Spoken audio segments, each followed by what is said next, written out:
Good morning. We all survived Friday the 13th. It's now Monday the 16th. This is the Automotive State of the Union. I'm Paul J. Daly. It's Kyle Mountseer with me. Today we're talking about Ford considering a joint venture with China, Detroit, looking back at Sedans and Amazon, realizing retail in person is really hard. How's that sound?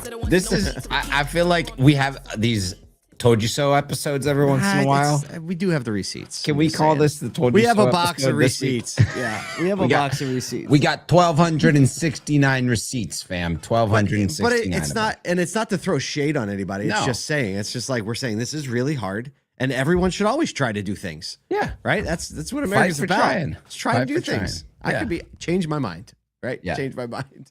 Oh man, today we want to thank our friends at ESIQ for sponsoring the show. Right now, the retail auto industry loses nearly $20 billion a year to employee turnover.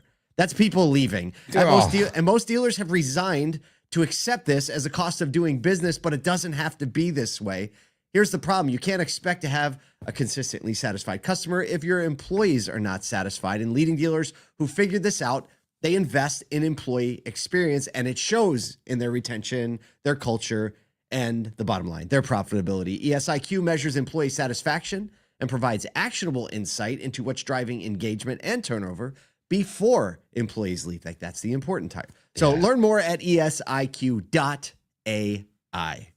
That's easy. I don't even have to say the letters. Just note, I had lunch with David Faribaugh. He runs this division, ESIQ, and he said that that the profitability of an employee that stays for 3 years or longer has an exponential curve compared to ones that stay less than 3 years. So if you're not focused on it, you're going crazy.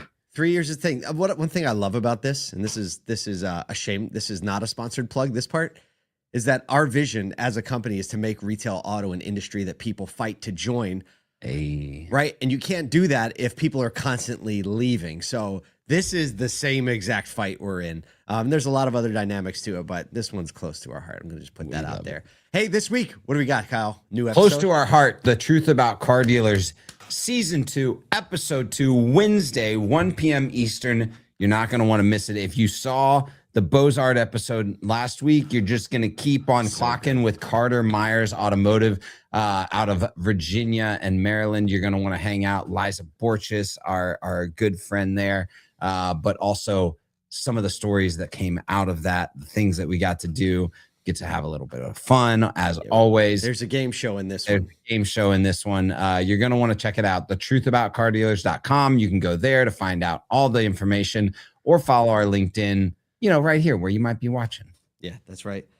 Pretty soon we're launching the full site for asoducon.com. It is less than 90 days away. You can go right now to asoducon.com, watch a pretty dope reel of all the things that were last year. You can get your tickets, early bird pricing, the cheapest they will be before people know about it. But when we drop the full site, it's going to be harder to get the cheap tickets because, and the hotel's going to book them really quick. At least the main hotel. We got plenty of room for everybody, but all the room. All right, Monday news time. As Chinese automakers are creeping closer to U.S. soil, Ford CEO Jim Farley reportedly discussed a framework that would allow Chinese brands to build cars in America through U.S.-controlled joint ventures.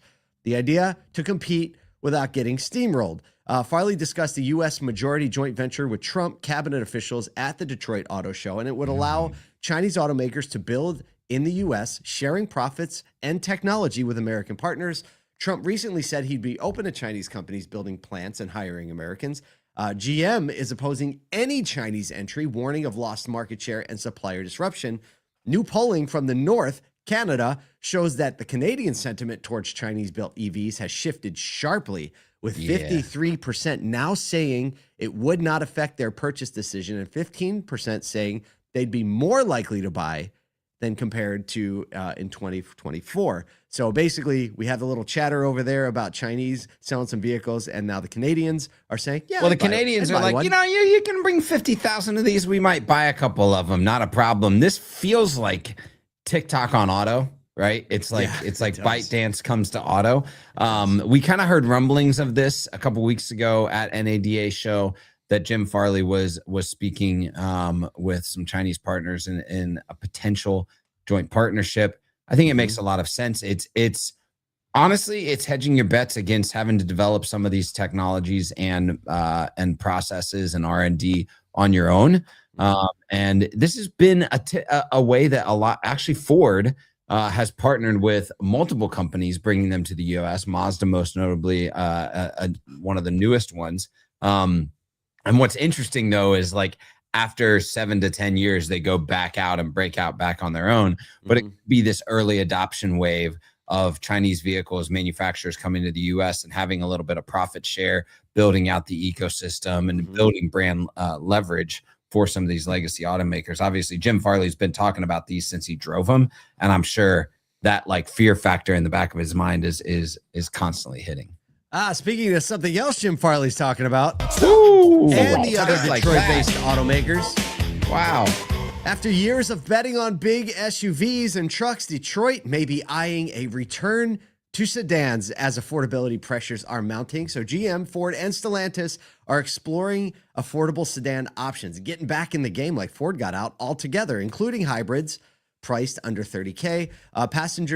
Passenger cars now make up just 18% of U.S. sales, down from 50% 15 years ago.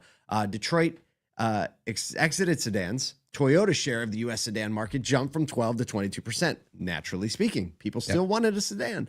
Dealers say losing sedans cost them entry-level buyers who later would have traded up to higher margin SUVs and trucks. Thinking life cycle value. I love this. Dealer Adam Lee said, quote, "If somebody could build an affordable sedan, it would sell. We've made these cars so expensive that no one can afford them." Hard cut to Brian Benstock end of the year strategy sessions, talking about how Honda Civics are flying off the street. And he knows that affordability matrix is still being met by some of these foreign manufacturers. I don't know what else to say, but like Toyota and Honda ate your lunch. So go back and get your lunch. You know what I mean? I love it. Rob Downs on our team in the comments. He's like, he's naming every sedan that he's always wanted. The Taurus, the Focus. Remember the Ford Focus? How about How about the Ford Escort? Remember that guy? Yeah, right? they were bad. How about at least hopefully they come back with something good. When I got married, Sarah had a like cloud blue, felt like a Care Bears card Ford Tempo. Oh, I remember. I can see it in my mind's eye. I mean, there was limited clear coat on that vehicle, but it had one layer of clear coat. We still drove that car overnight, and at the time. I had an '87 Honda Accord with all of its clear coat, but it was missing one really important feature: a condenser that made the air conditioning work. So we drove the cloud. We called it the cloud car. We drove the cloud car everywhere. So a little story that I've never told. The cloud car. Cloud car. And then the cloud car died. Yeah.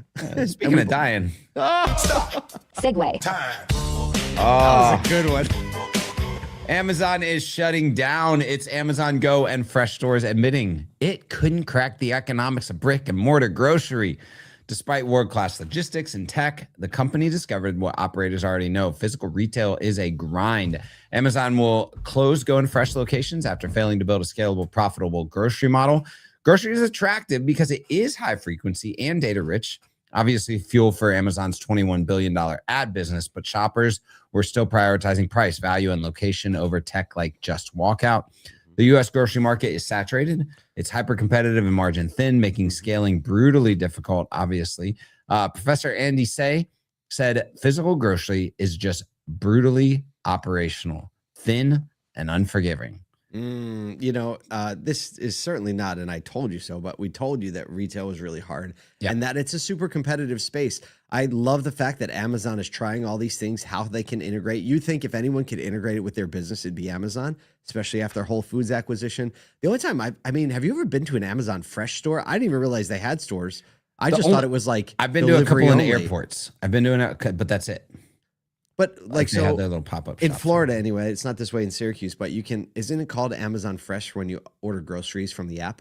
Yeah, that's how we like Amazon Fresh and it kind of combines Whole Foods plus other distribution centers. Yeah, here locally. But that's not a physical location for you, right? That's just like no, we don't even have physical locations in Nashville, but it's how you order food from Amazon. I always thought that, taking a page out of who does retail and grocery super well, like Costco, super profitably.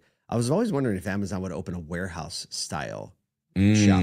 Because they do right? warehouse so well. They do warehouse well. And then just think about the way all the other products integrate with the warehouse, because Costco also does electronics and appliances and fitness that's gear. so interesting that the fact that you bring that up, because they failed at bookstores too, right? They shut down all the Amazon bookstores. Yep. But they were like micro curated, small scale experiences, and everybody expects Amazon to be like wide open warehouse. I think your call is right. They should go compete with Costco. I don't know. Put it in the box of the receipts, and I don't know if that receipt. Put it in the receipts. Put it in the box of receipts. Got 'em. Listen, we hope you have an amazing week. We hope you're teed up and are as excited as we are to serve this industry, which is the best one in the world. We're going to say it here. That's to be an industry. Everyone fights to join. You get to be a part of it.